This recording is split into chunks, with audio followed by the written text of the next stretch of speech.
Batsyero ng Bayan, Katunying at Ka-Jerry. 2x2.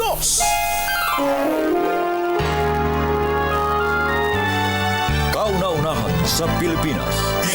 NBC Manila Broadcasting Company.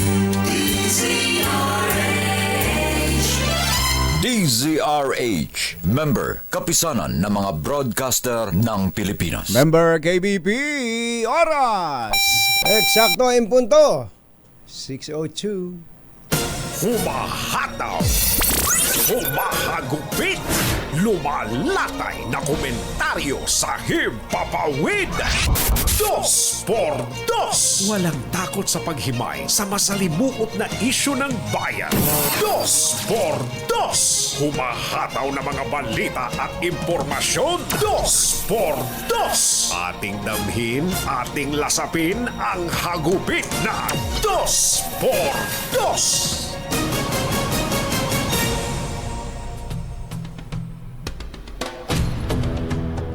Tiniyak ng House Quad Committee na hindi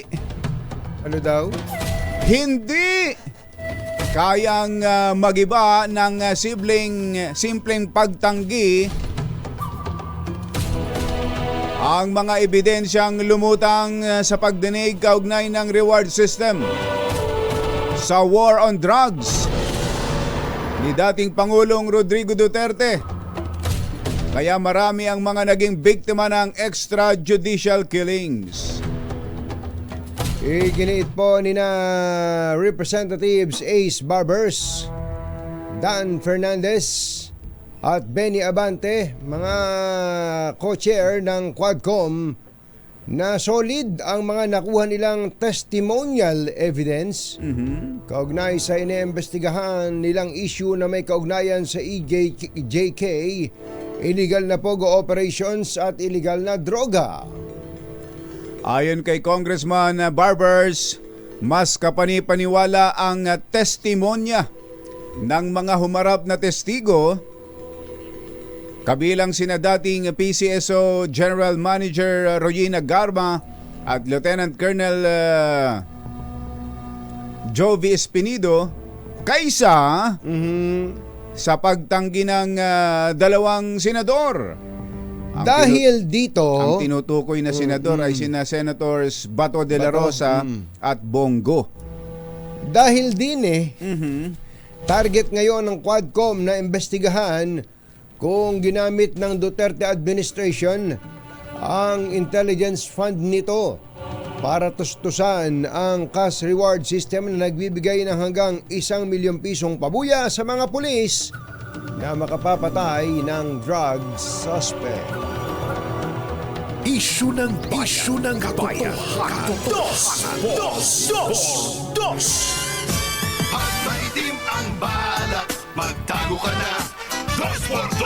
Si Jerry at si Anthony, narito na. 2x2. Hahataw ng todo, urado ka. 2x2. Ang katotohanan, dala nila. 2x2. Walang sinasamba pali, maniwala ka. 2x2. Hataw ng gusto, tol, umasa ka. 2x2. 2x2.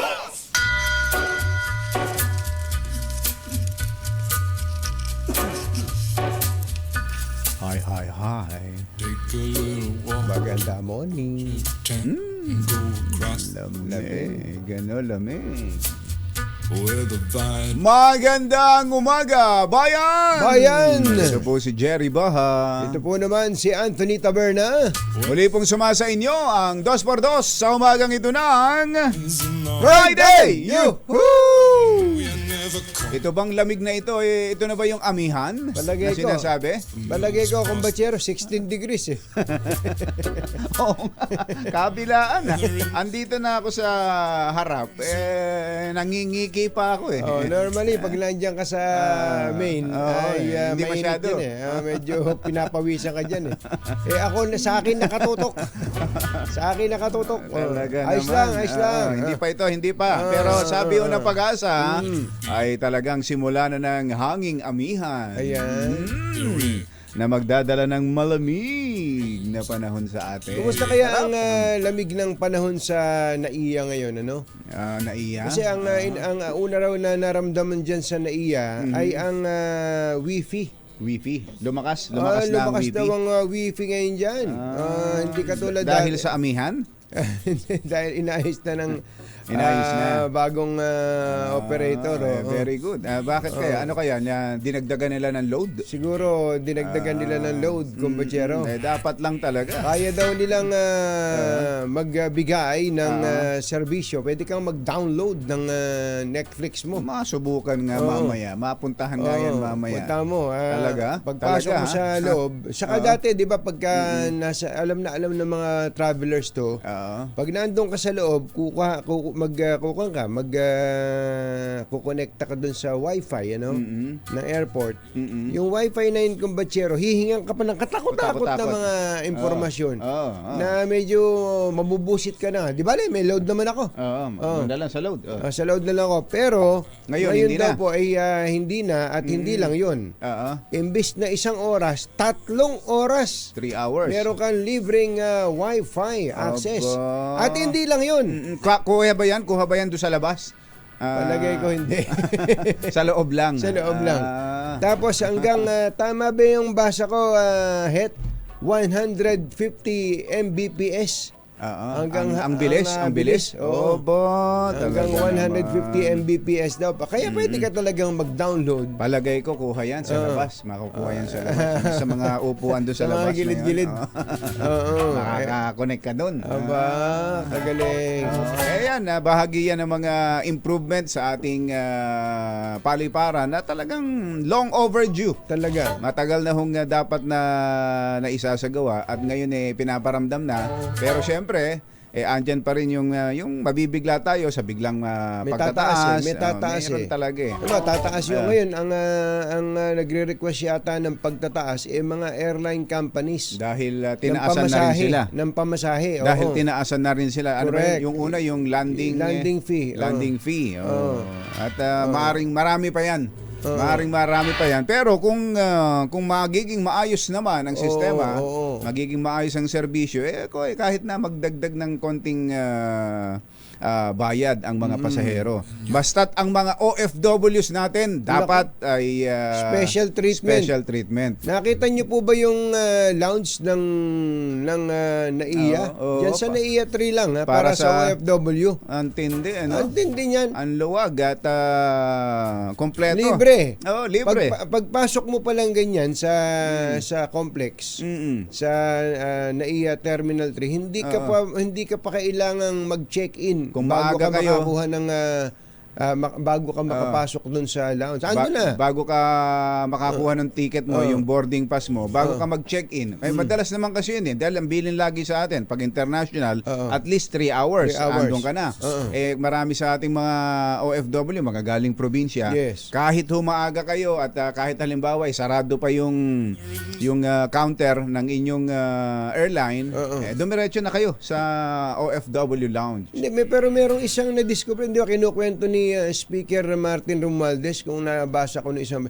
Meron pala tayo mga kababayan na OFW na ilang araw, parang 2 to 3 days nang nando doon sa lounge. Dahil maaga siyang pumunta dahil wala naman siyang pang hotel, wala naman siyang kamag-anak na tutuluyan dito sa Maynila. Kaya nauna na doon sa airport. Sa airport. Normally daw pag pumunta niya sa airport nakasalampak lang kung saan yan. Ngayon nandoon para siya naka-business class doon na. Talaga. Kaya nga may lumapit sa kanya, inabutan pa siya ng 5,000 sa video. Hindi mo naalala yun? Inabutan siya ng 5,000 Ang nagabot sa kanya, pangalan Bernard. Aba, si Bernard pala. Meron palang mga ganun. Ayan, ipamalita nyo ho yan sa mga pamilya, mga kakilala, kaibigan ng mga OFWs. Kapag kayo ho'y may biyahe, andyan ang magandang serbisyo para sa inyo. Ayan. Ayos yan. Basta't may kahit na may konting bayad, basta't may konti ring pag-improve sa serbisyo. Yun. Pati mga airline natin dapat pagbutihin na rin ninyo. Level up, level up. Calling PAL, Philippine Airlines, nitong mga nakakaraan, dalas ng Delayed flights. Oo. Madidelay ng, halimbawa, ang oras ng schedule ng flight mo alas 6. Bago ka lumipad, mga ilang araw, sasabihin, mga alas 7. Alas 7. Pag mga ilang araw, pag mga malapit-lapit na, mamove na naman na alas 8. At doon sa huling araw, na nandun ka na, tsaka sasabihin, madidelay na naman. Ay, hindi naman tama yun. Hindi naman tama. Attention, na Philippine Airlines. Nag-aayos ka ng mga schedule mo. Buti sana kung yun ang gagawin mo. Buti sana kung sasakay ka lang at sasalampak ka lang sa aeroplano. Hindi. Lalo na yung may mga obligasyon. Katulad ni Boss Alan, noong isang araw. Nagkukwento sa atin ang flight daw niya, ito naman galing na ng Hong Kong. PAL din. Oo, PAL. Ang flight daw niya ay alas 6:30 yata, mga gano'n, no?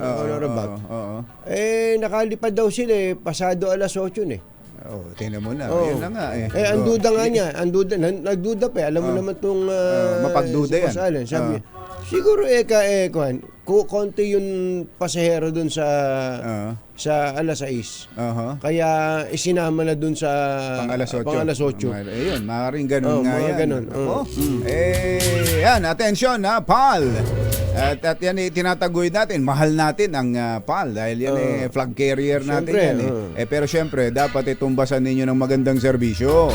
Jerry at Anthony Taberna sa Dos sa DZRH. Congratulations nga pala sa PNP Region 3. Tindi. Sa mabilis, napakabilis na pagkakalutas nitong kaso ng pagpatay sa mag-asawang online seller. Ilang araw lang ba tumagal? 10 days. 10 days, tingnan mo. Pero ang matindi In dyan, 10 days. Ang matindi dyan, kumbachero, hindi yung 10 days lang na, 10 days, ibang, pasensya na sa ibang pulis para lang masabing may nahuli Kung sino-sino kung sino-sino ang pinagdadampot yan, umamin ka, papaaminin pa yung iba. Ito, kumpleto sa ebidensya. Detalye, may forensic pa kumbachero. Ayos yan. Matindi talaga to si General Red Maranan. Red Maranan Kabago-bago lang dyan sa Region 3. Ganyan na kagad ng performance. At syempre, narinig mo ba kung bachero yung isang bahagi ng report kahapon na involved na pala sa 15 assassination itong 12. Ay, 12. Huwag mong dagdagan. 15. Ay, 12 pala. 12. 12 assassination. Pero pagdating ni General Red Maranan sa Region 3, yung dun sa pang-13, huli na silang lahat. Matindi. Mamaya may follow-up po tayo dyan. At, pwede ba lang tawagin yung Red Maranan na yan? Tawagan nyo nga yan. Tawagin nyo nga yan. Ba't ba ang galing yan? Okay, congratulations. At syempre, hindi lang si General Red Maranan, pati yung provincial director ng Pampanga. Ano, Alan, Yuel, pakitype mo nga, mabanggit natin. Basta't kanyang mga performing policemen natin, dapat ibinibigay natin ng daang kaukulang pagbati sa kanila. Yung provincial director ng Pampanga, congratulations. Colonel. At sa iba pang mga kasamahan ninyo sa operation na yan. Police. Ibiro nyo in 10 days, na-solve yung kaso ng pagpatay dyan sa online seller. Pati yung, ewan ko kung isa lang ang mastermind dito kasi sabi, nahuli yung mastermind. Hindi ko lang alam kung isa lang ito, yung lalaki. Yung lalaki ang nahuli. Hindi ko alam kung yung babae, hindi isinasama sa kaso. J. Dimandal. Police Colonel James Dimandal. Police Colonel J. Dimandal. Ang galing mo. Ang galing mo, sir. Congratulations. At sa iba pang, syempre, pati ito sa mga pinakamabang mga ranggong police leg workers dyan sa Region 3 at sa lalawigan ng Pampanga. Ang binabanggit kasi kung batsero, yung lalaki. Yung lalaki. Yung babae, hindi kasama. Pero pag sa buong online selling industry, ang kilala nila yung babae. Yung babae. Siya yung nasa online selling, hindi yung lalaki. Ganun. Yung lalaki, parang dahil dahil doon na yung asawa niya. Magkaiba nga apelido hindi nga ginagamit yung apelido nung lalaki. Kasama lang lagi nung babae. At mamaya makikita natin yung cheque, Oo. yung checking in-issue na binabawi. Oo. Nakapangalan doon sa babae Ah, kay ganun. JM Perez. JM Perez. Perez, oo. JM At Perez. yun pala, nakikipaglamay pa. Nakipaglamay pa. pa. Nakipaglamay pa. Antindi. Talagang kung totoo. At magkumare pa sila. At yung inaanak pa yata yung Yung 6-year-old na Grabe, no? na mabuti So ang hindi involved tinamaan dito ay nasa 13 milyon yata na na utang. utang. Utang Tapos, na mga products, Produkto, halaga oo. ng produkto. at may binanggit pa nga sa balita, alam mo naman, sa balita na lang tayo umaasa. May binanggit pa nga na kapag ka nawala yung mag-asawang Lulu, Oo. sila na ang Siya ang papalit. papalit. Yung si Lerma Lulu kasi, Oo. siya ang regional distributor kumbachero. Oo. So buong Region 3 hawak niya. Oo. Itong si JM Perez provincial lang ang level. So siya- pag nawala 'yon, Aangat siya ang Tingnan mo magiging na, regional tingnan mo na. director. Kung totoo ito, talaga Oo. makikita nyo talagang ang pag-ibig sa salapi Yan, nako. ay ugat ng lahat ng uri ng kasamaan. Ang mga kumbatsero ng bayan, Katunying at Ka-Jerry. 2x2. Beno, Ang tunggak na oras, 18 minuto na makalipas ang ika-6 ng gabi. umaga. Oo. ACS Balita, susunod na.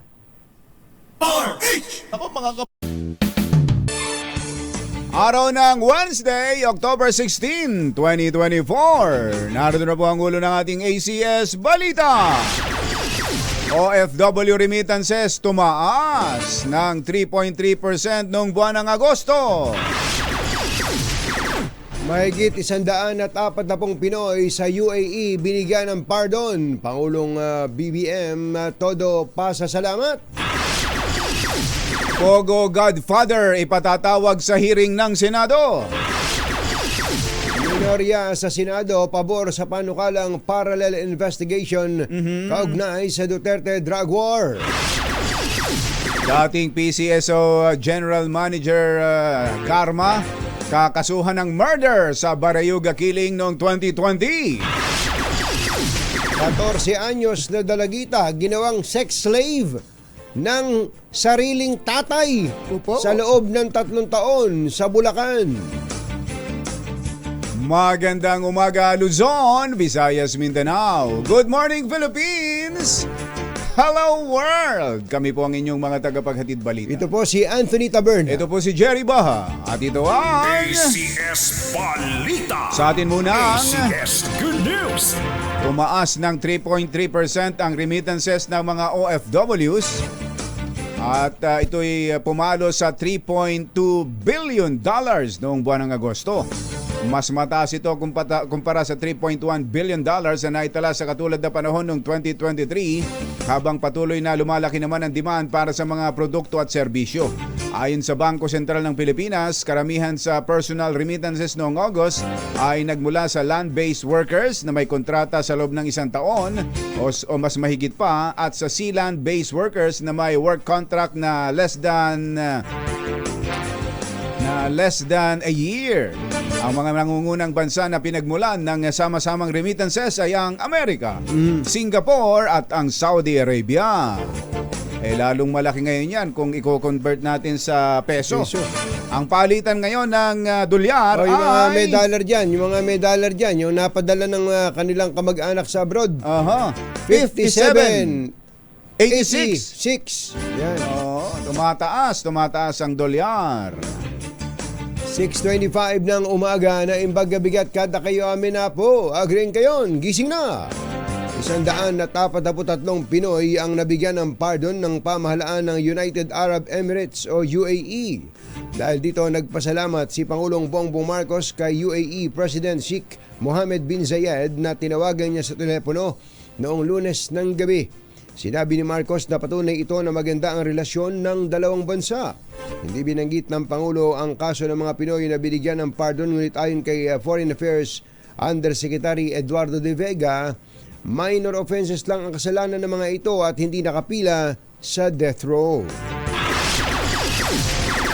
Sa ibang balita, naisimbitahan ng Senado sa kanilang hearing kaugnay ng operasyon ng Pogo ang tinaguriang Pogo Kingpin na si Liu Dong.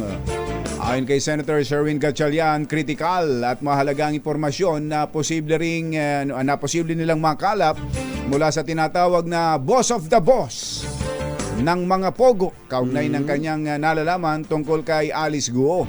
Nahuli si Liu Dong Liu Dong sa ilog ng Isabela. Ludong nga ito. Ludong. Liu Dong. Nahuli si Liu Dong kasama ang 12 iba pang Chinese at 9 na Pilipino sa isang subdivision sa Binyan City sa Laguna noong Oktubre 10 sa bisa ng arrest warrant. Alas 6:26 ng umaga, Diyos maray na aga sa Indogabos, mga Bicolano, mata na kamo, gising na. Ito, ang mga senador ay parang naglalaway na sa mga testigo ng House Quad Committee kaugnay ng drug war ng Duterte administration. Antindi naman niya, parang naiinggit ang parang ganon. Hindi naman natin masabi. Hindi naman natin tanong mo si Aling Tina. Si Aling Tina. Kaya sabi ni Aling Tina, kinatigan daw ni Senate Minority Leader Coco Pimentel na magsagawa rin ng sariling investigasyon ang Senado kaugnay ng giyera kontra droga ng Duterte administration dahil ito sa sunod-sunod na mga pagbubunyag, mga eksplosibong pagbubunyag ng mga testigo sa Quadcom. At ang iba yun? Uulitin na naman doon. Walang pakialaman. Ikaw din. Ginawa na, nasabi na dun uulitin na naman. Siyempre, magugulat ka. Dito sa house kasi ngayon, may mga lumulutang na testigo. Kaya nga Yung bang kahit hindi naman pinapatawag. Sila mismo nagpupunta. Oo. Ayan, naniniwala si Pimentel, kandidato sa pagkakongresista sa Marikina, na kung magkakasari ng investigasyon ng Senado, ay mabibigyan sila ng oportunidad na masuri ang kredibilidad ng mga saksi. Ganon. Sige na nga. Alas 6:28 ang ating oras. Napag-uusapan ng mga saksi. Ano? Sino napag-uusapan? Napag-uusapan ng mga saksi. Kakasuhan ng murder at frustrated murder sina dating Police Colonel Royina Garma at dating National Police Commissioner Edelberto Leonardo. Kaugnay ito sa naganap na pagpatay kay dating PCSO Board Secretary Retired General Wesley Barayuga ng PMA Class 19 kumbachero?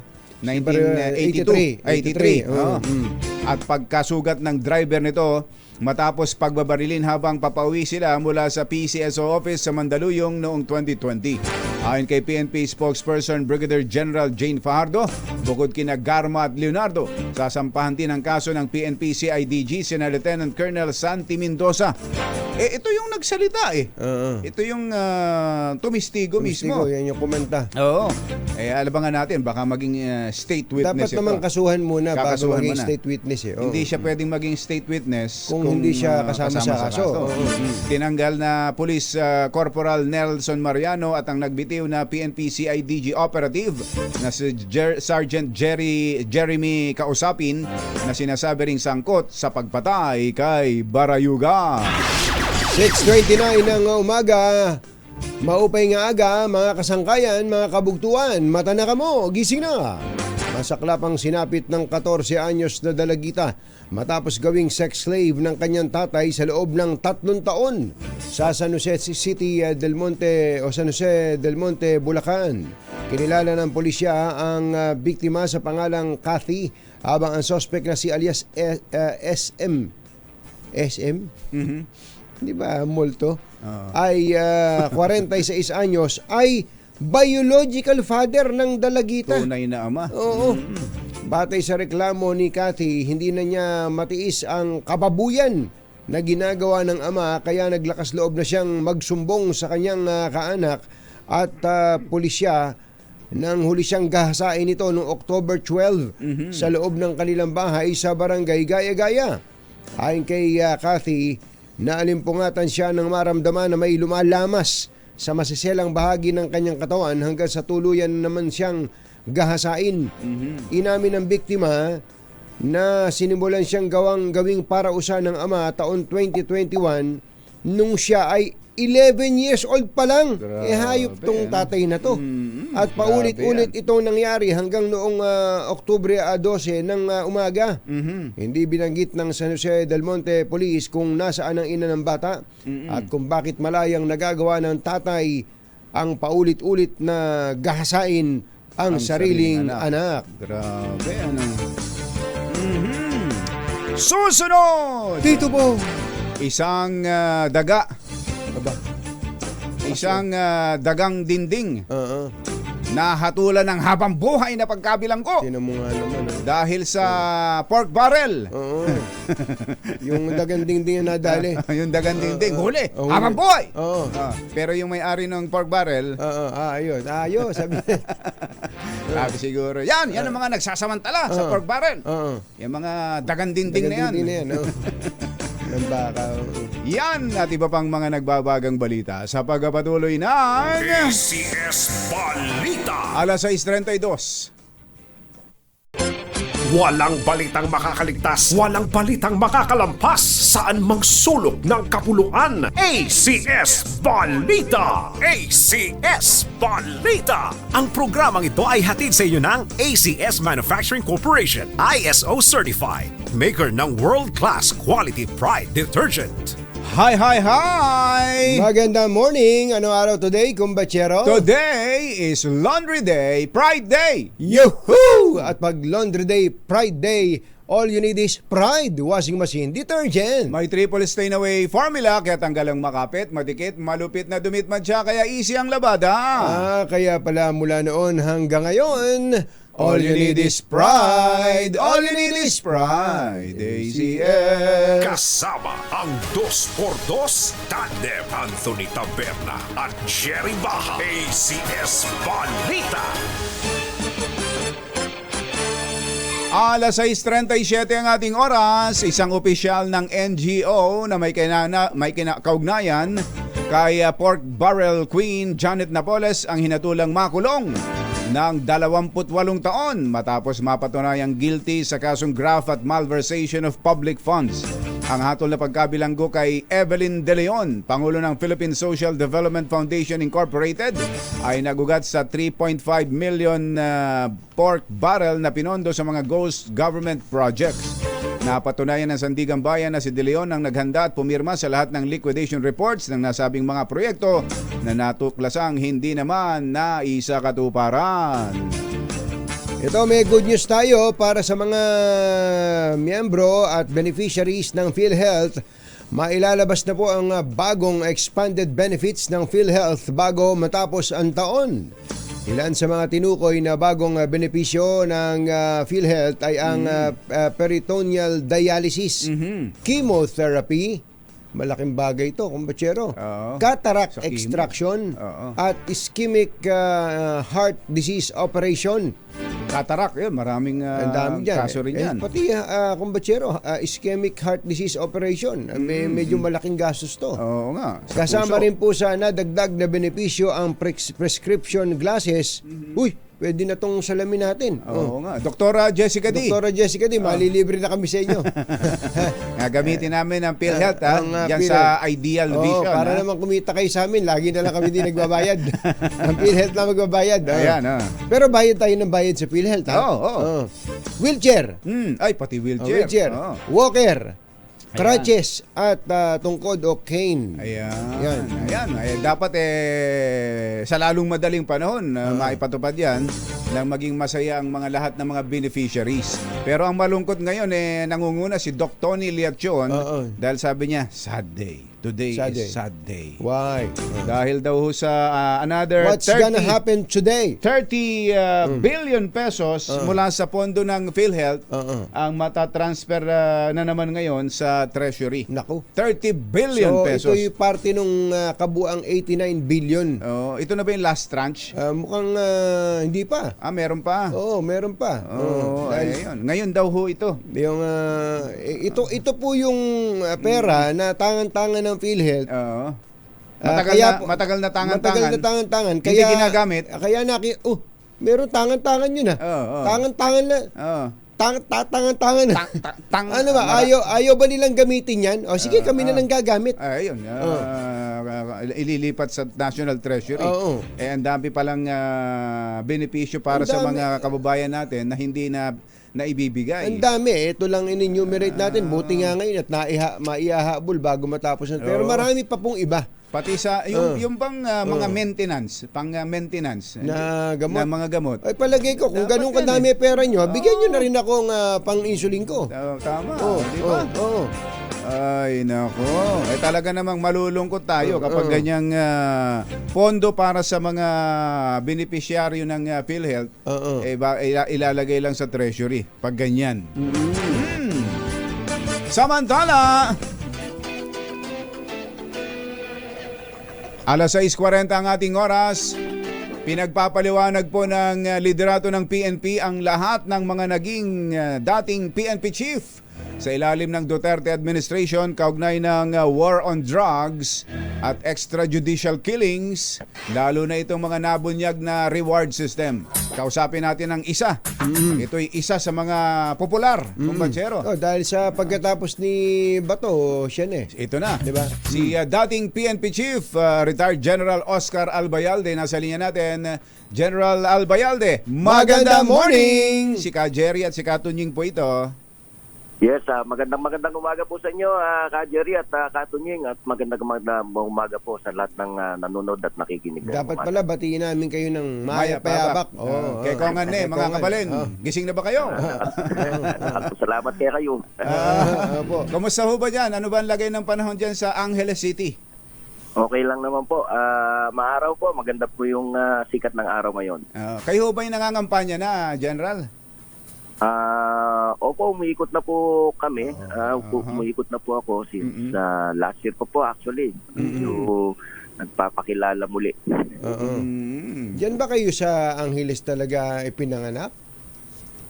Hindi po, sa San Fernando po. Pero matagal na po ako sa Angeles since 1998 pa po kami sa Angeles. Diyan ba kayo nagtitinda ng tubig? Opo.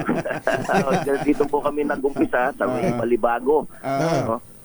Diyan po talaga kami nag-umpisa sa may Balibago area.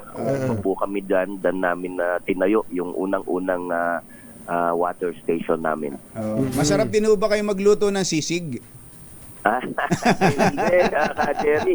Malakas lang po akong kumain pero hindi po malakas. Hindi, sa Angeles may sikat na sisigan dyan eh. Ano diba? ang pangalan nun na General? Yung sikat na malapit sa Riles? Doon po sa crossing. Oo. Doon sa crossing, yung mga lusing sisig. Ayun, lusing. Opo. Tingnan mo na, naipromote pa natin.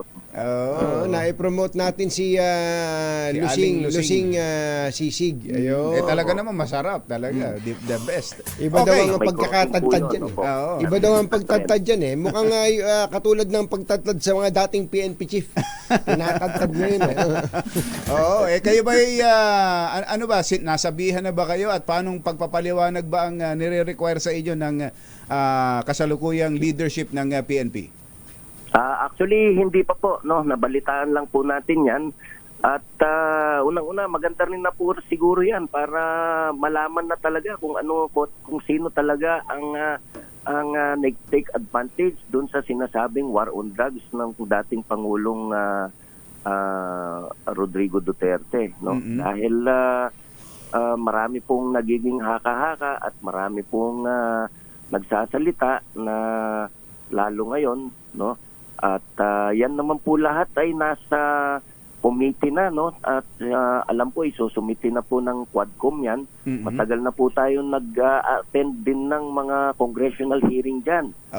Siguro magmula po noong mga 3 months ago nag-start na po yan, at wala na pong dapat pa siguro i-explain dyan dahil lahat naman po ay natatanong na doon sa hanggang ngayon ay Quad Committee na nag-umpisa po sa committee noon on human rights na nag-umpisa po yan doon sa EJK kung tawagin.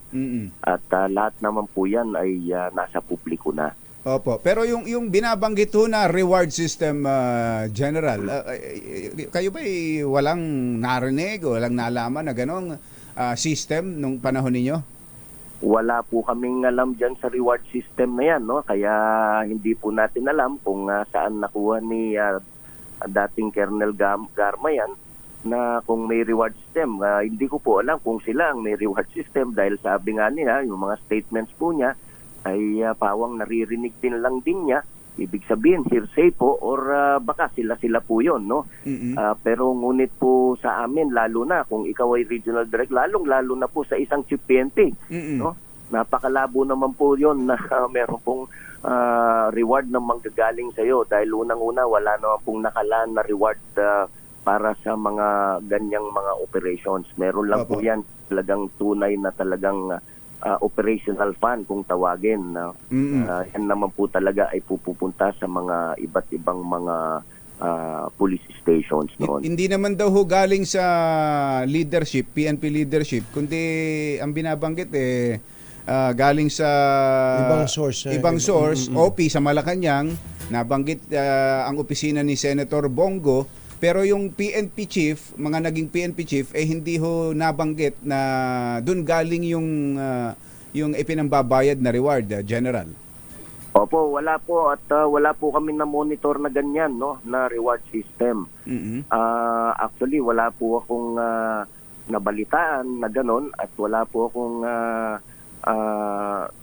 nakapagsabi na may mga ganyang reward di umano na sinasabi ni Colonel Garma. Pwede po kaya na yung pondo, naisip ko lang kung hindi idinadaan sa PNP Chief's Office, headquarters, idinidiretso doon sa ibaba, doon sa regional offices. Ako po'y naging regional director din na Katunying. Wala rin po ako, nung ako po'y regional director ng NCRPO, wala rin pong ganyan. Wala rin po kami na monitor na ganyan. Hindi po alam kung saan nakuha ni Colonel Garma yan at hindi ko po alam kung sino rin nilang kausap, kung talagang meron silang kausap dyan. Pwede ho kaya na hindi alam ng leadership o hindi kasali ang leadership, yun lang grupong nag-i-implement at ang tumatanggap at nagdi-distribute ng payout. Pwede kong posibilidad po yun na may posibilidad, no? Pero wala, as far as we're concerned, wala po kami na monitor na ganyan.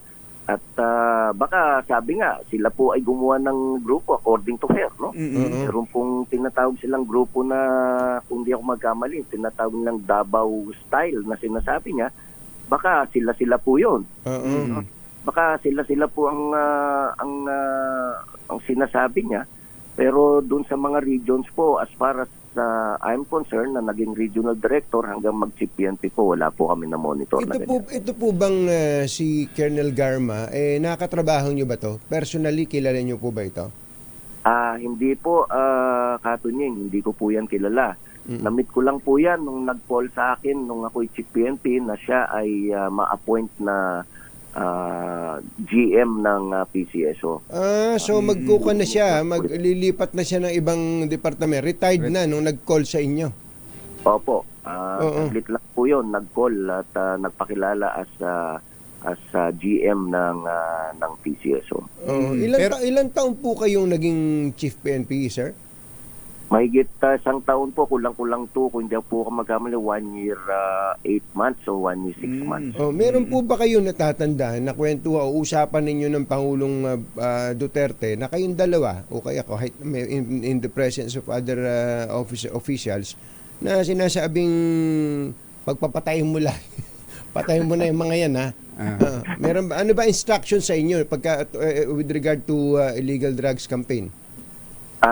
Alam nyo, Katunying, in fairness naman po, no, wala pong personal, paulit-ulit po ko pong sinasabi to as far as I'm concerned. Kahit po nung ako yung naging chief PNP, hanggang ako po ay makapag-usap na personal sa dating presidente noon, wala po directly or indirectly na sinabi na ganyan si Pangulong Duterte noon. Wala po. Hindi po napag-usapan yan actually sa pag nagkukwentuhan. Yung war on drugs na yan, hindi po yan napapagkwentuhan. Ito hong si Colonel Edilberto Leonardo. Kilala nyo rin ito ng personal, General? Hindi rin po, Ka Jerry. Ang alam ko lang po, natandaan ko na nag-call din yan once upon a time nung ako po'y regional director. Hindi ko lang po matandaan kung kailan, pero alam po, nag-call po to yan. Very short din. At nagpakilala lang po na Colonel Leonardo. Alam ko, kung di ako magal, Lieutenant Colonel lang po yan dati. Pero hanggang ganun lang po yun. Nagpakilala kasi ang, of course, lumalabas po siguro mga pangalan nila dahil sikat sila, dahil mga Davao, kung tawagin sila, mga Davao boys. Kaya medyo sikat yung mga pangalan nila, lumalabas yung mga pangalan, pero hanggang ganun lang po yun. Oo. So, kumbaga, maski kayo nung time ninyo, naririnig ninyong, sabi nyo, sikat itong dalawa.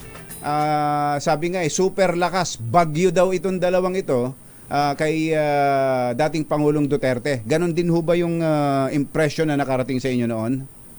Well, ang matandaan ko po kasi noon na yan si Colonel Garma, nung one time na kami mag-call sa presidente na puro kami mga general po noon, ay siya po bukod tangi nagpadon ng rank sa right in front of all of us, puro mga general, kasama po yung mga armed forces na general tsaka PNP, na doon lang mag-isa siya at nagpadon ng rank sa Pangulo, no? Kaya natural kung makikita mo po yan na mag-isa idodon ng rank ng isang Pangulo, medyo alam na po na siguro na lahat na bagyo. Iba ito. Dahil kami nga po hindi dinodon ng rank ng Pangulo kundi ikaw mag-chief PNP lang. Oo nga, general na yun. General na, tapos chief PNP. Po, medyo marami po talaga ang medyo tumaas ang kilay noon, ika nga.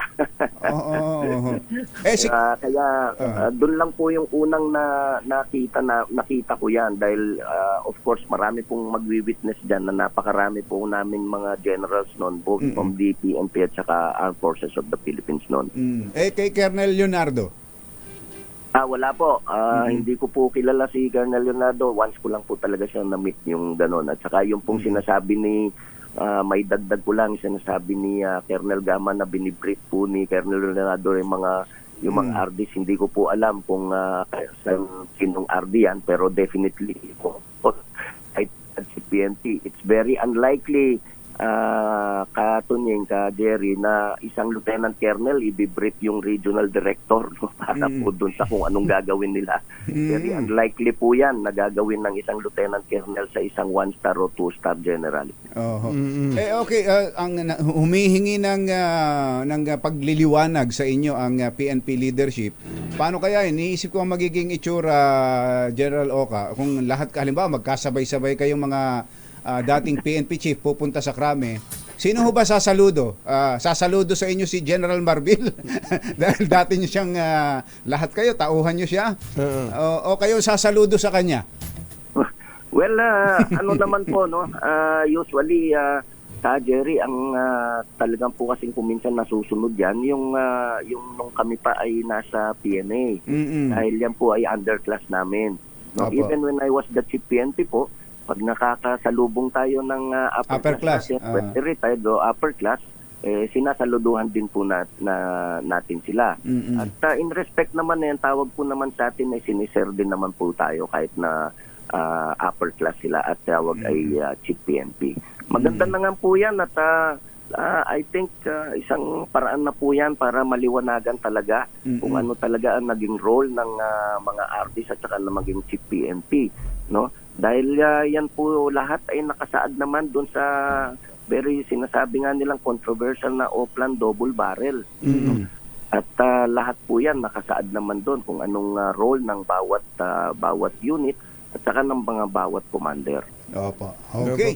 Sir, maraming salamat po at hinay-hinay po sa sisig. Maraming salamat po at maraming salamat po sa pagkakataon na binigay niyo sa akin. Magandang umaga. Magandang umaga po.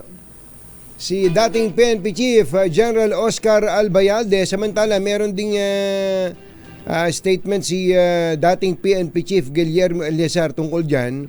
Ang sabi niya, kumbachero, I am confident to say that I neither underwent a briefing nor received any instruction from anybody about a reward system in the conduct of anti-illegal drugs operation. And the only instruction I received from then President Duterte was to do what is right and legal. I distinctly remember it because that was during my oath taking as Chief PNP, and that was the only time I personally talked with the former President as the head of the police organization. Ayan, si General dating PNP Chief Eleazar. Yun. Okay. Naghatid ng kabuuan ng ating ACS Balita. Ito po si Jerry Baha. Ito po naman si Anthony Taberna. Kasama ang 2x2 tandem Anthony Taberna at Jerry Baha. ACS Balita. Balitang makatotohanan, balitang maaasahan. ACS Balita. Ang programang ito ay hatid sa inyo ng ACS Manufacturing Corporation, ISO certified, maker ng world-class quality Pride detergent. Jerry Dos.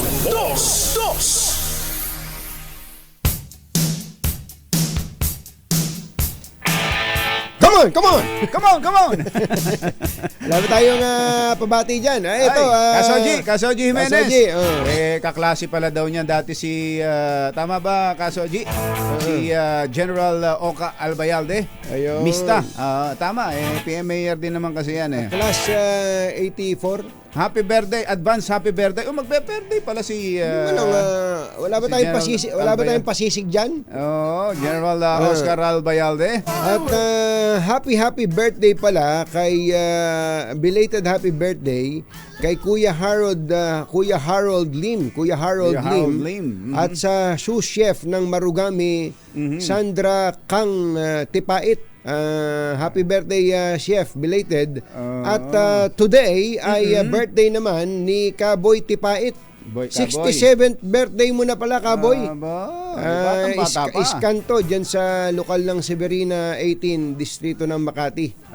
Bago na owan nyo dyan. Sino na ba owan sa Makati? Ang maging owan dyan sa Makati dahil kalilipat lang ni Kuya Dong Dades kahapon. Ay, Kuya Dong Dades, hindi ko man lang napuntahan. Madalas napupunta ako ng Palanan. Sa ibang hilista pala ang distrito dyan sa Makati. Ngayon, ang magiging bago nyo ng tagapangasiwa, Owan, si Kuyang Ed Ulipas. Galing ng San Carlos, Pangasinan. Kuya Ed Ulipas, magandang morning! Magandang morning! Ang may birthday pala daw ngayon, sabi ni Engineer Carlos John Mercado ng PLDT, ay si Mayora Arsenia Lim ng Masinloc, Zambales. Happy birthday, Mayor! Mayor, kumusta ba mga mangingisda natin dyan? Hindi ba yan si Mayor Arsenia Lim na interview na natin minsan yan? At dyan kasi may mga inalaga ang mangingisda noon, si Attorney Harry Roque. Parang siya yung naatasan dyan na mga siwa sa mga mangingisda na nagrereklamo noon na hindi makapangisda sa West Philippine Sea. Kaya sabi ni Mayor Arsenia Lim, wag kang mag-alala. Niya, ma! Shawan! Ang ginawa ni Attorney ni Secretary Harry Roque noon, binigyan ng ayuda. Ayun. Yung mga mangingisda. Para hindi na mangisda. Pag hindi na nangisda, wala na reklamo. Ayun. Hindi na magrereklamo na hindi kami makapangisda sa West Philippine Sea. Ganun na nga nangyari. Ayun. Hanggang sa ngayon ay matinding hirap ng mga mangingisda dyan. Kumusta na ba si Myla? Oo nga, si Myla ngayon pati si Myla nadamay dyan, ano? Nakaladkad na, pati si Myla, ano apelido dati ni Myla? Si Myla Roque. Myla Roque, oo. Yung ba apelido ni Myla, no? Report. Dati hong reporter yon si Myla sa Channel 9. Channel 9. Siya ang napangasawa ni Attorney Harry Roque. Pati pala siya pinaghahanap Kasi siya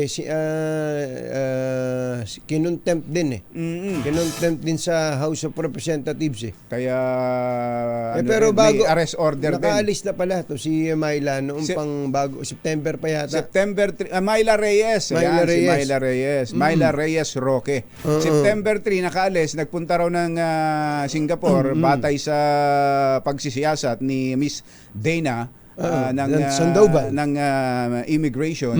Pero 'di ba ang Singapore isang buwan lang? Baka umalis na. Isang buwan lang para mag-stay ng visa free nang wala kang visa. Pwede naman siya tumawid sa JB sa Johor Bahru sa Malaysia. Tapos balik ulit siya. May gumawa nun dati. Palagay ko ganun lang din ginagawa ngayon O baka naman nagpapagamot. May karamdaman nga daw, 'di ba? May surgery pa na ginawa. Myla, kung nakikinig ka, Myla Reyes Roque. Kung ikaw naman walang itinatago at handang sumagot, magpakita ka na sa mga naghahanap sa iyo. Saka ito namang mga contempt na, kayang-kaya nyo yan. At ibigay nyo lang ang hinahanap sa inyo. Total, yung palang SALN na hinihingi kay Secretary Roque, siya mismo nag-commit daw nun na isusumiti niya sa next hearing nung next hearing, hindi na sumipot. Hindi na sumipot si Secretary. May halo ng pandaraya, panloloko yun. Yun ang dating nun. Yun ang dating nun, kumbachero. No? Saka sabi nga, the truth will set you free. Ayan, totoo yan. Sabi naman nitong congratulations pala kay Engineer Robert J. Panaligan na katatalaga lang bilang OIC ng Office of the District Engineer dyan sa 2nd District Engineering Office ng Nueva Ecija. Congratulations sa DE RJ Panaligan. Congratulations, DE. Sabi ni ka Jerry Labasan, totoo, nabalitaan nyo na ba na ang mga nagpapatakbo daw ngayon ng Pogo ay mga Pilipino na? Ano? Yan nga din ang natuklasan ng PAOK. Na yung mga dating yun ang sinasabi natin di ba? Nagpapalipat-lipat lang tapos sasabihin na-rescue. Ba't na-rescue? Hindi yung rescue mga Pilipino na yan. Dapat hinuhuli. Dapat hinuhuli na yan at kasama ng kinakasuhan, nagpapalipat-lipat lang lalo pat hindi na nga Pogo ang operation nila, kundi scamming na. At ang niloloko niyan, maraming niloloko niyan, mga Pilipino din. Ayan, sabi ho ng PAOK, totoo, mukhang nakuha na-master na ng mga Pilipino ang pagpapatakbo ng mga Pogo scamming activities at sila na ngayon ang nagpapatakbo. Yun, sinasabi. Tama. Sabi nito si Assistant General Manager David Vargas ng MMDA. Teka, ba't nandiyan ka sa Aliaga Nueva Ecija? Nag-file ka ba? AGM Vargas, ba't kayo nandiyan sa Aliaga Nueva Ecija? Meron bang MMDA dyan? Good morning, AGM. Good morning din, mayong aga, Mayor Kong Albi Benitez. Mukhang pumapasada na naman ulit ngayon. Pumapasada? Gamit ang kanyang Tesla. Diyan sa Bacolod.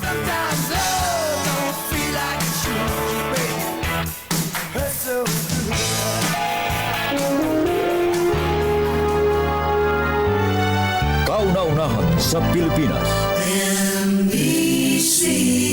Manila Broadcasting Company. DZRH. Member, kapisanan ng mga broadcaster ng Pilipinas. Member KBP, oras! Kapopoy! 9 na minuto na makalipas ang 7 ng umaga. Balitang bagong-bago. Balitang dapat alam mo. Balitang magdadagdag ng talino. Dahil bagong impormasyon, makibalita. Unang-una sa DZRH. Pangunahing balita. Kasama ang 2x2 tandem nina Anthony Taberna at Jerry Baha. Narito na po ang ulo ng ating mga pangunahing balita. Mastermind, 6 na iba pang suspect sa pagpatay sa mag-asawang online seller sa Pampanga.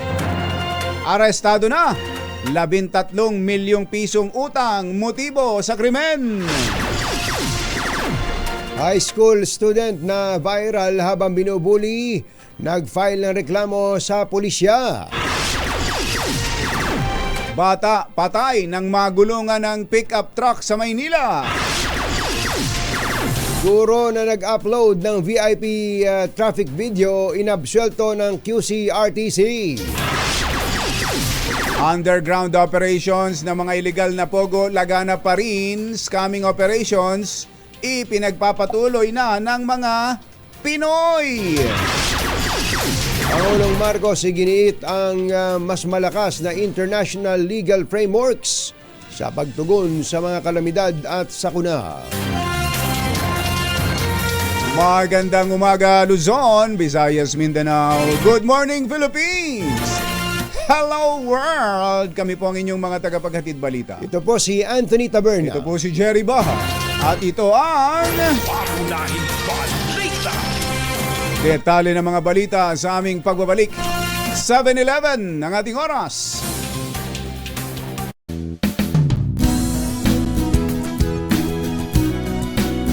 Mga nangunguna at mga bagong balita sa DZRH. Pangunahing balita. 7:17 ang ating oras. Tuloy ang mga pangunahing balita. Naaresto na ng pulisya ang 7 suspect kabilang ang utak at gunman sa pagpatay sa mag-asawang online seller noong October 4 sa Mexico, Pampanga.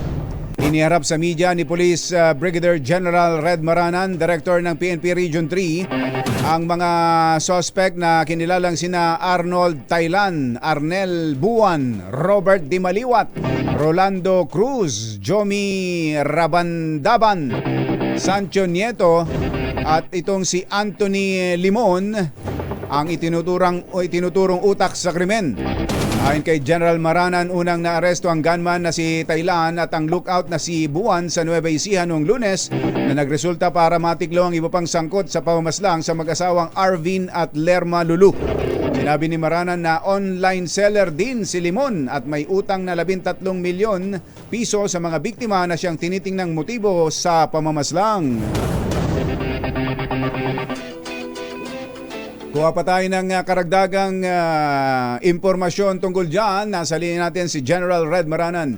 General Maranan, magandang morning! Magandang umaga ka Jerry at Katunying. Apo, narinig nyo ba kanina, alas 6 pa lang, pagpasok pa lang namin dito, kinocongratulate na namin ang buong PRO 3. Lalo na kayo. Opo. Aha. Opo, salamat po. Dahil sa mabilis. Isip-isipin yung 10 days lang, General, tama ba? Yes, tama po. 10 araw po yung pagtsatsaga ng ating mga kapulisan at nagkaroon po ito ng magandang development at naaresto nga natin lahat ng taong involved dito sa karumal-dumal na krimen na pagpatay dito sa mag-asawang Lulu. Mabilis ho ito ha, Mabilis, kumpara sa ibang mga high profile cases. Paano nangyari dito, General? Anong lead? Paano niyo natunton itong mga suspect na ito?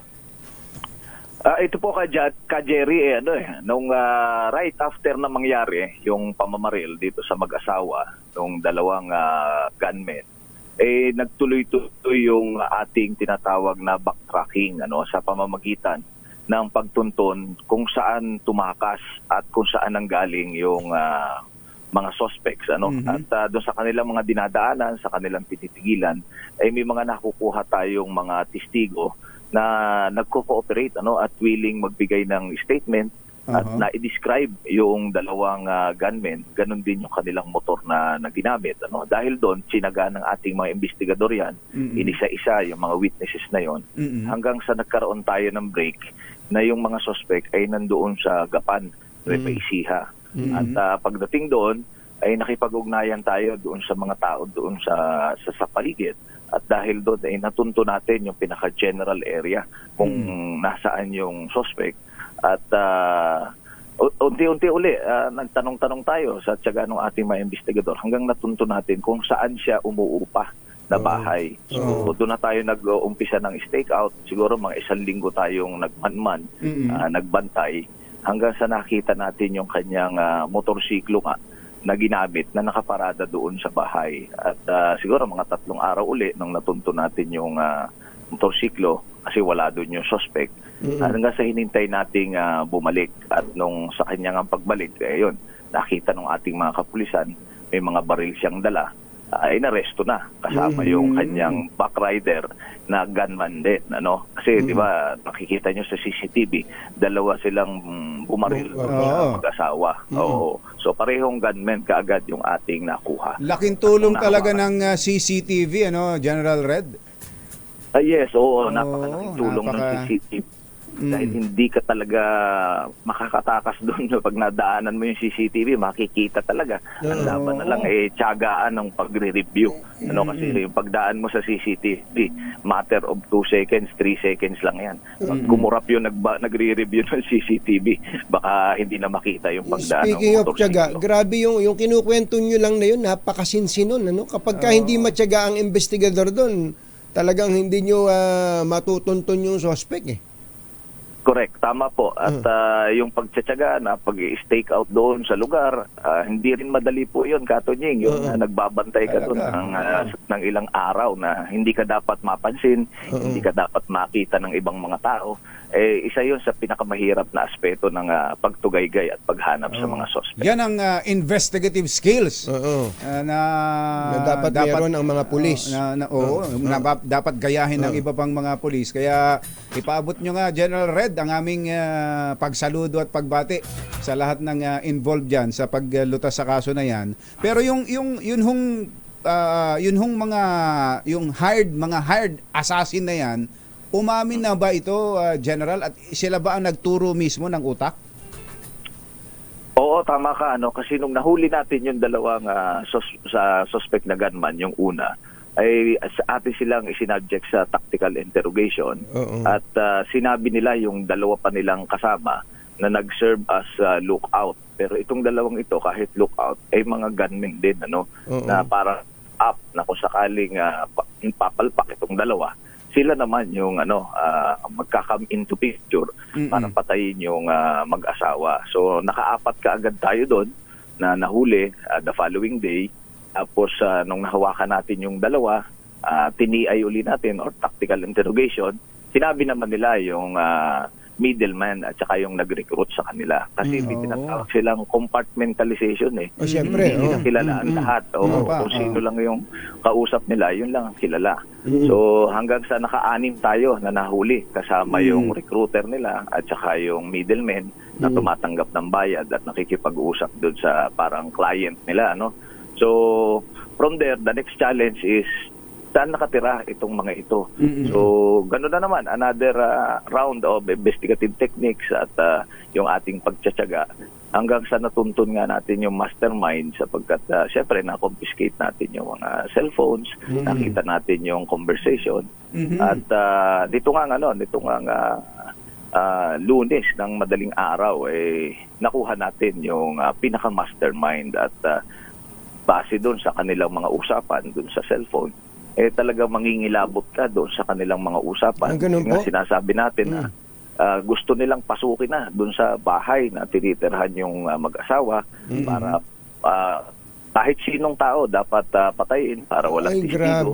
At kunin yung cellphone at saka yung cheque na nagkakahalaga ng 13 million pesos. So talagang ibang klase itong mastermind at itong mga gunmen na ito. So nandun po yun sa sa conversation, text conversation, yung instruction ni mastermind? Yes, yun ang makikita mo doon at base din doon sa doon sa revelation nung leader nung mga gunmen.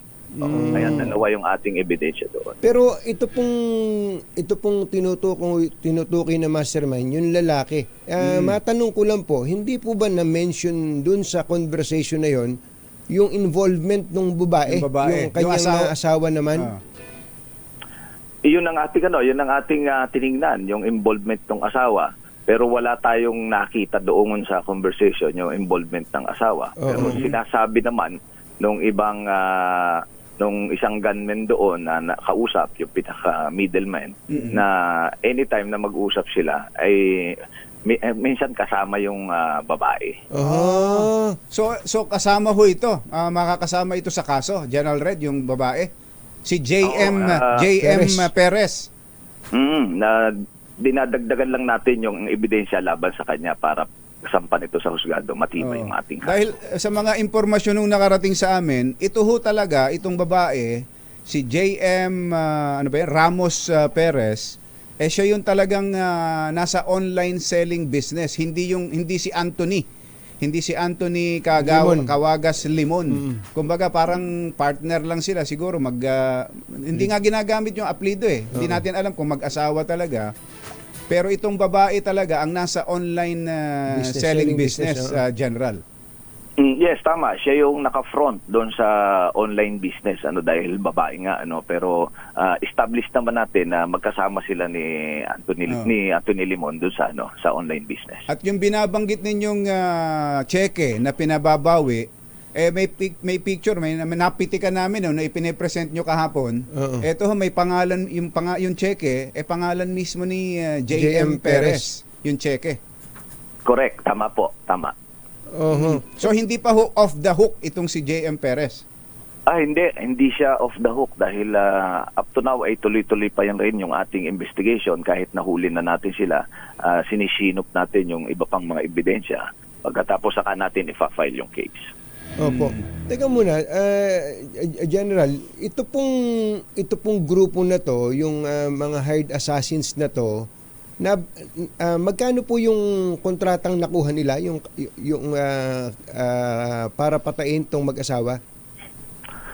Ayon do sa ating mga nakitang mga conversation at yung mga pictures ay umaabot ng 900,000 pesos pero may twist pa ito, Katunying, sapagkat itong mga nahuli nating grupo ng gunmen, pangalawang grupo na ito sa kinuha Kasi yung unang kinuhang mga gunmen, unang set kumbaga sa hindi nila nagawa yung kanilang trabaho. Ay nakapag-down payment na doon yung yung Anthony Limon. So pangalawang grupo ito. Kaya kung titingnan mo, mahigit 1 milyon na yung kanyang nagastos para patayin itong mag-asawa. Talagang, pero dito sa grupong ito, 900,000. 900,000. At may na-recover pa kayong mga mahigit 200,000 na. Kanino nyo po na-recover yon? Na-recover natin yun doon kay Arnold Thailand, na siyang pinaka-leader nung mga gun for hire. Opo. Ito po ba yung mga taga-Nueva Ecija talaga? Yes, oo. Yun ang kanilang mga address doon sa mga ID ating nakuha. At yung dalawa, yung unang dalawang gunmen nga doon sa Gapan Nueva Ecija natin nahuli. At ang sabi po ninyo ay mahigit 10 na pala ang natrabaho nitong mga ito. Mga professional pala talaga yung mga yan, mga veterano. Yes, tama. Dahil pagkahuli natin, siyempre, sabi ko nga, tactical interrogation natin, ang pagkakasabi nila, mga 12 na, 12 to 15 jobs yung kanilang nagawa. So, kasama yon sa ating hinuhukay ngayon, sino yung mga napatay doon sa 12, mahigit 12 kaso. May mga high profile din ho kaya doon, General? Yes, gusto nating tingnan sa gano'n sapagkat hindi naman magtatrabaho itong kung walang katapat na malaking halaga. Oo. Ito ay magbabayad lang ng malaking halaga, syempre yung mga medyo kilalang mga tao. Kilala. Pinapakita ho namin yung ilang mga pictures na naipadala sa amin. Nagpunta pa pala sa Lamay yung mag-asawa. Doon sa Lamay nung mag-asawang napatay, yung dalawang mag-asawang suspect. Oo, siguro para itago yung kanilang ginawa. Subalit hindi sila kaligtas sa tiyaga at galing ng ating mga investigador. May mga nagme-message po sa atin dito, General, na kung nakalabing 2 trabaho na pala yung mga yan, na ang mga kaso malamang mga cold case na lang yan, kumbachero, mga unresolved cases. Nung dumating kayo, solve agad lahat parang ganun Oo. General, kaya marami yung bumabati sa inyo, General Maranan. Opo. Nako, maraming salamat po, Katunting, Ka Jerry. Tayo naman po nagtatrabaho lang. At syempre, ang motivation ko nga doon sa mga tao ko, doon sa mga investigador na kinausap ko, sabi ko sa kanila, hindi ito trabahong para lang sa atin sa PNP, ano. Ang ating motivation dito ay yung hustisyang ibibigay natin dun sa anak na inulilan nila. Grabe Yung po yan. 6 years old na bata. Sabi ko, doon natin ialay itong ating pagpapagod, paghihirap dito sa kasong ito sa batang inulilan nila. Ito pong mga hard guns na to, ano po bang profile nila? Yan ba mga dating uniform personnel? Ano po ang pwede nyo i-share sa amin? Itong mga gun for hire na ito ay hindi naman sila mga dating uniform personnel, hindi dating police, hindi dating sundalo, kundi mga sibilyan na ayon sa ating initial na pag-iimbestiga ay miyembro ng HMB, ano? HMB. Yung mapagpalayang bayan. Oo, Panahon pa ng hapon yan, Oo. Yan, tuloy-tuloy na ano yan. Tuloy-tuloy na nag-i-exist, ano. Diyan sa bandang Nueva Ecija and Apalit. No? So pag tinrace mo yung history niyan, yung HMB na yan, yan nga yung grupo na may ideolohiya pero later on naging kriminal na. Nasangkot na sa ganyang mga pagpatay. Dapat siguro, General, matuntun nyo rin yung unang grupong kinontak. Dahil baka yun makuha rin ng ibang mga may pera, lalo na mag-i-eleksyon. Daming ganun Oo, tama.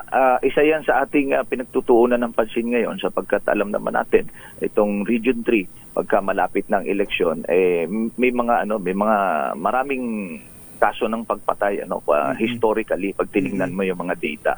No, so kasama po yan sa hinahabol natin. Opo. General, maraming salamat po sa inyo. Congratulations po ulit. Ito, kumbachero sabi nga ni Gas Belgas siyensya at ebidensya. Walang kawala ito. Sir. Ang bilis.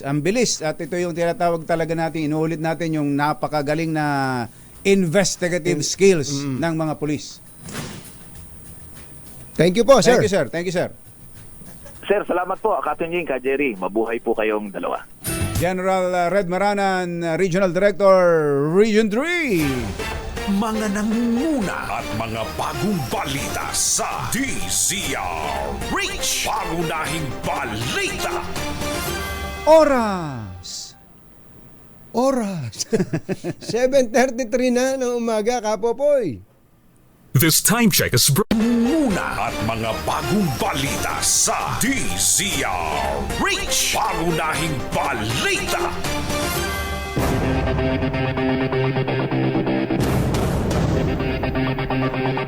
Andiyan ka pa pala?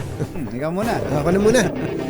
Naghain na ng reklamo sa PNP ang pamilya ng grade 11 student sa Pasig City na biktima ng pambubuli ng 11 lalaking schoolmates. Ayon kay Pasig City Police Public Information Officer Lieutenant Gina Bucalan, physical injuries at paglabag sa Anti-Bullying Act ang isinampa ng pamilya ng biktima laban sa mga sangkot sa insidente. Ayon sa ina ng biktima, hindi siya kontento na pinag-community service lang ng 3 araw ang mga nanakit at namahiya sa kanyang anak. Samantala, nakikipag-ugnay na rin ang Pasig City Government sa Pasig School Division Office kaugnay ng insidente. Patay ang 2 taong gulang na batang paslit matapos mabundol at magulungan ng pick-up ng kanilang kapitbahay sa Tondo, Maynila. Sa kuha ng CCTV, kitang-kitang mag-isang naglalakad ng bata mula sa eskinita nang umabot ito sa kalsada kung saan may nakaparadang kotse na may sinasakay na pasahero. Matapos makasakay, nagsimula ng umandar unti-unti ang pick-up at sakto namang nasa harapan na nito ang bata. Ayon sa pulisya, posibleng hindi nakita ng ang bata dahil sa liit nito at sa taas din ng sasakyan. Inabsuelto ng Quezon City Regional Trial Court ang kaso ang isang private school teacher na nag-upload ng video ng isang pulis na nagsabing convoy ni Vice President Sara Duterte ang dumaan sa kahabaan ng Commonwealth Avenue na nagdulot ng pagsikip ng daloy ng trapiko. Kaugnay ito sa kasong may kaugnayan sa Cybercrime Prevention. Kaugnay ito ang kaso ay paglabag sa Cybercrime Prevention Act of 2012. Ang kinasuhan ay si Teacher Janus Munar. Ang nagkaso ay si Police Executive Master Sergeant Verdo Pantoliano. Sa desisyon ng Quezon City RTC Branch 104, kinatigan nito ang katwiran ng guro at sinabing hindi isang krimen ang aligasyon laban sa kanya. Matatandaang sinibak sa pwesto ang pulis na nasa video matapos mapatunayang hindi totoo ang sinabi niya na dadaan ang convoy ni VP Sara sa Commonwealth Avenue, kaya niya pinahinto ang mga sasakyan na labis na nakaabala sa mga motorista.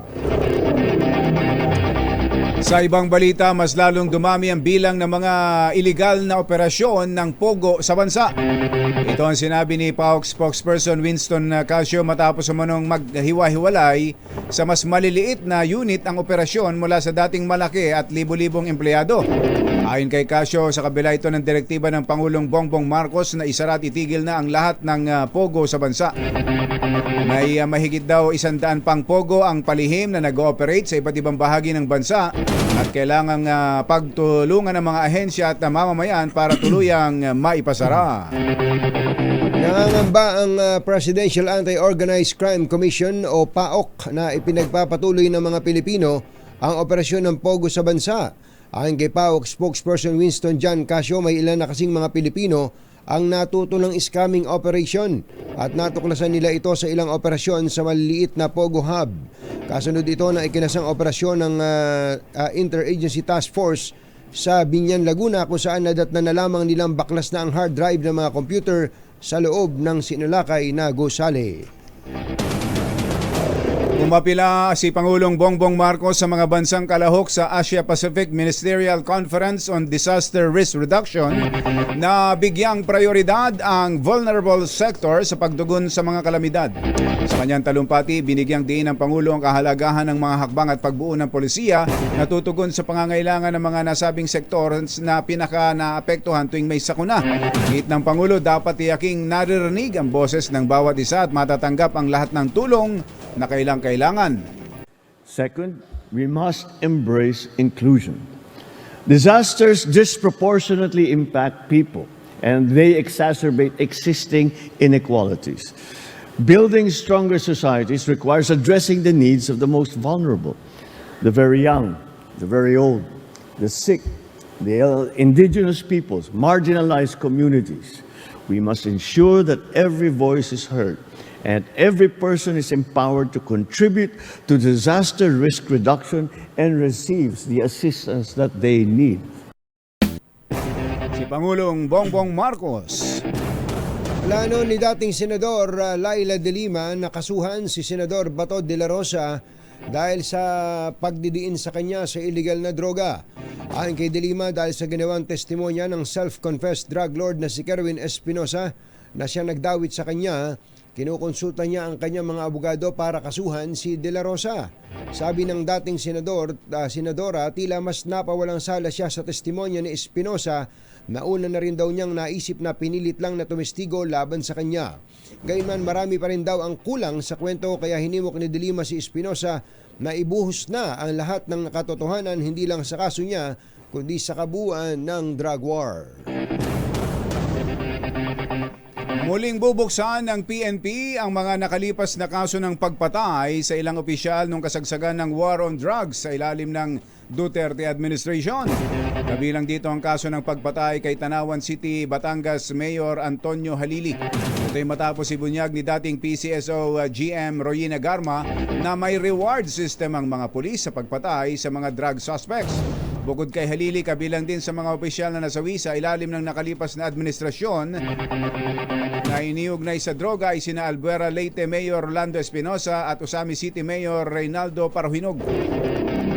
Si Espinosa ay binaril matapos umanong manlaban sa loob ng selda sa Leyte Provincial Jail noong 2016, habang si Parahinog ay namatay din ng salakay ng mga pulis ang kanilang bahay noong 2017. Hindi nagagawing alphabetical ang pangalan ng mga party list sa balota sa isasagawang midterm election sa susunod na taon.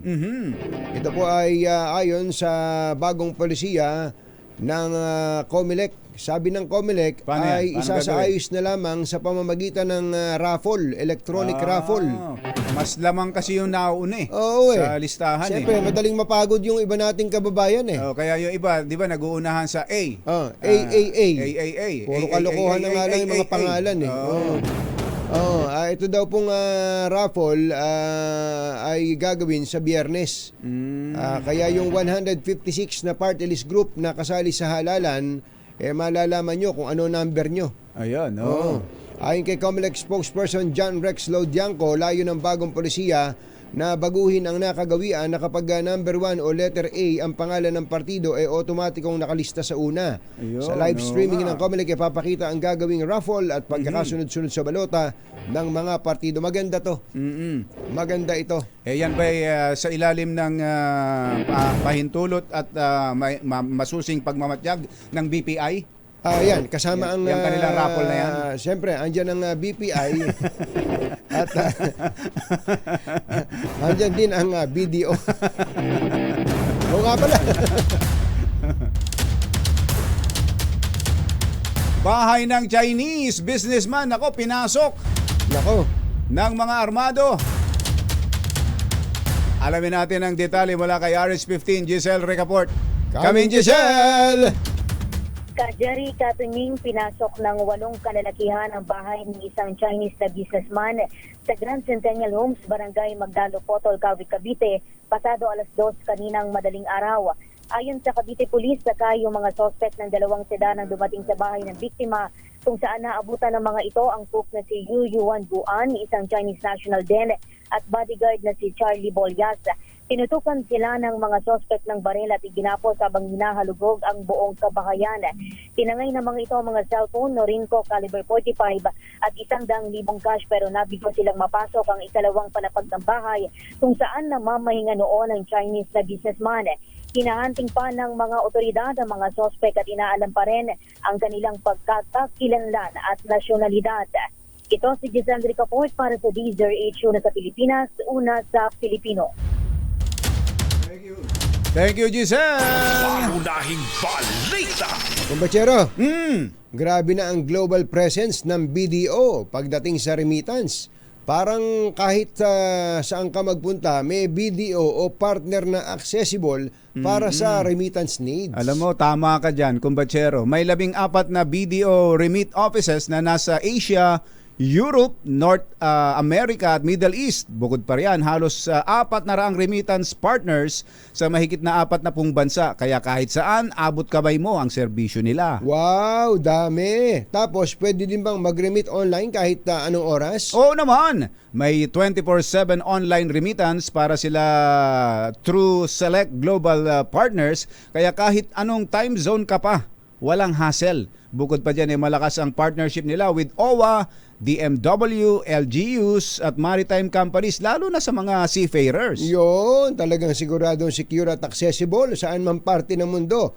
BDO Remit para sa mga OFW na gusto ng mabilis, safe at convenient na padala. Kaya mga kababayan, hanapin nyo na ang pinakamalapit na BDO partner para worry-free ang remittance anytime, anywhere. Oras natin! Achi, Mr. Jalom Tang, birthday boy, Kuyang Rudy Ferraren, happy birthday po sa inyo at happy birthday din kay former Secretary Vitaliano Aguirre. Uy! Nakagano ka ba, Secretary Aguirre?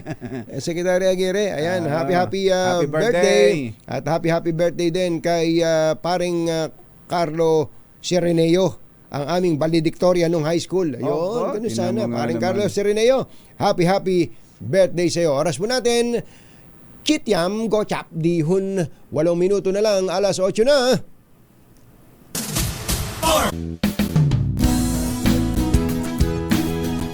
Showbiz. Magandang dilag Yeehaw! ko yung nabi. Oy, pati itong si Kuyang Els Bartolome napahanga sa performance ni General Red Maranan dyan sa PRO Region 3.